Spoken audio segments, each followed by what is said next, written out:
Okay, this is a little additional explanation of problem 11-14 for spring of 19. This is question number 8. So this is a company and they produce chemical compounds, and one of their compounds is called Fludux. Who knows how they come up with this stuff? Anyway, they have given you a standard cost card. This is very typical of chapter 11, how they'll say this is what should be used, this is how much it should cost, this is how much variable manufacturing overhead we should have. That's a predetermined overhead rate, by the way, in case you remember that from chapter 3. Okay, then followed up by some actuals. This is the actuals over here. And now it says compute the price and the quantity variance. Now, remember from the other explanation, in case you happen to read that, this is the standard model. So we take the AQ times the AP, we subtract that from the AQ times the SP, we come up with a price variance. In other words, I'm going to take the actual quantity that I used and I'm just going to say, well, how much did I really pay for it and how much should I have paid for it? Boom, there's my price variance. All right, for the quantity variance, I'm going to take the actual quantity at the standard price, multiply that times the standard quantity, and that's where things get a little tricky. Do you see that little green asterisk over here? I just added that. How much material should have been used given the fact that I had an actual output of X? So they've given me the standard of how much material I should be using, then I just multiply that times however many I produced, and there is my standard quantity. So going back over here, they've even told me how much standard quantity I should have or how many hours I should have worked, that kind of thing, followed up by the actuals. Okay, so then guess what happens next? Yep, you got it. We're going to put it into an Excel spreadsheet just because it's easier to understand. So this is exactly the same information. Here are my actuals right here, and it says compute the price and the quantity variance. So I am going to build my little happy thing just like I did before. I'm just going to copy that over, and here we go. Okay, so how much actual quantity? Well, they told me they purchased 12,000 ounces at a cost of $225,000. Now, all right, here's the little bit of the trick. When we I'm going to have to move that down a little bit further. When we calculate the price variance, which is this area over here, right, I'll even like kind of highlight that for you. We are going to use the amount purchased. Okay, so this part right here is based on purchased amount. All right, then we're going to come up with a different variance for quantity, and we're going to use the second half of the equation. And in this case, we're not going to do it on, let me take that, sorry, just kidding, just hold on a second. Let's move that back up here, so we'll copy that. Okay, good. And then when we come up with the quantity variance, which is this part right here, let's highlight that differently, okay? That is based on the amount used, okay? Not the purchased amount, but the used amount. Got that? All right. So over here, it says the materials they purchased were 12,000 pounds. Let's go ahead and plop that in there.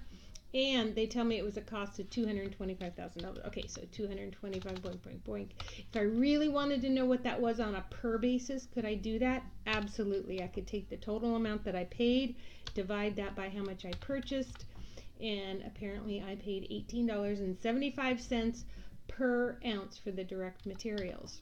So here's my actual quantity. What is the standard price that I should pay for my direct materials? It is $20. Do you see that right up here? $20. So I'm going to pop that $20 right in here. Then how much should I have paid using the standard price? I would take the amount that I purchased times my standard price, and there you have it. These are dollars, so let's go ahead and put those in dollars. All right, so I should have paid $240,000. I actually paid $225,000. Did I do good? I think I did good. And the variance is $15,000, and because I paid less than what I should have, we'll call this a favorable balance. All right, so then, see, I told you I need more room. Let's go ahead and, oops, move that down over here. All right, yes, fine. All right, so now I'm going to base my quantity variance on the amount used. So let's keep reading. It says there was no beginning inventory. However, at the end of the month, 25,000 ounces remained in my ending inventory. What does that mean? That means I purchased more than I used. So how much did I use? Well, I purchased 12,000.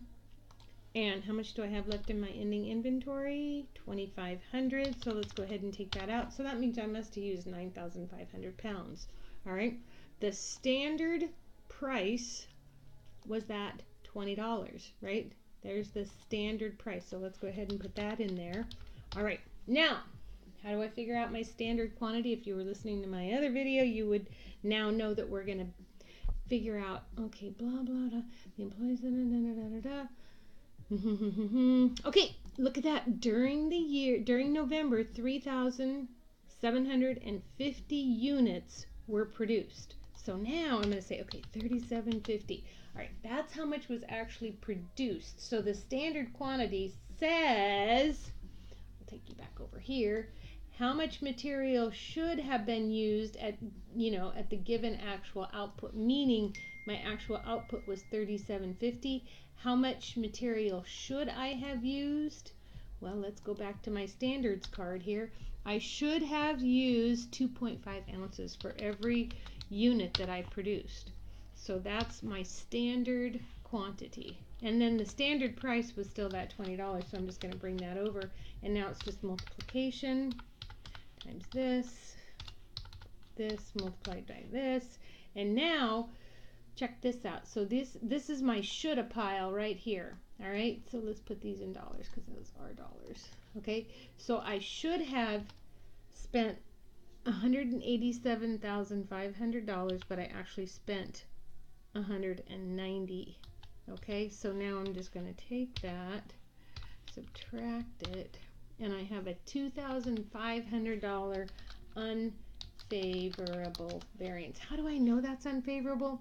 Okay, this is my little kind of my shortcut. You can think about it any way you want, but I look over here and I go, well, that's what I shoulda spent. Boom. And that is what I actually spent. So the shouldas is what gives it away, right? So that's my standard, and that is my actual. Do you see that? So my standard said I should have used 93.75. I actually used 95. So this is now my quantity variance.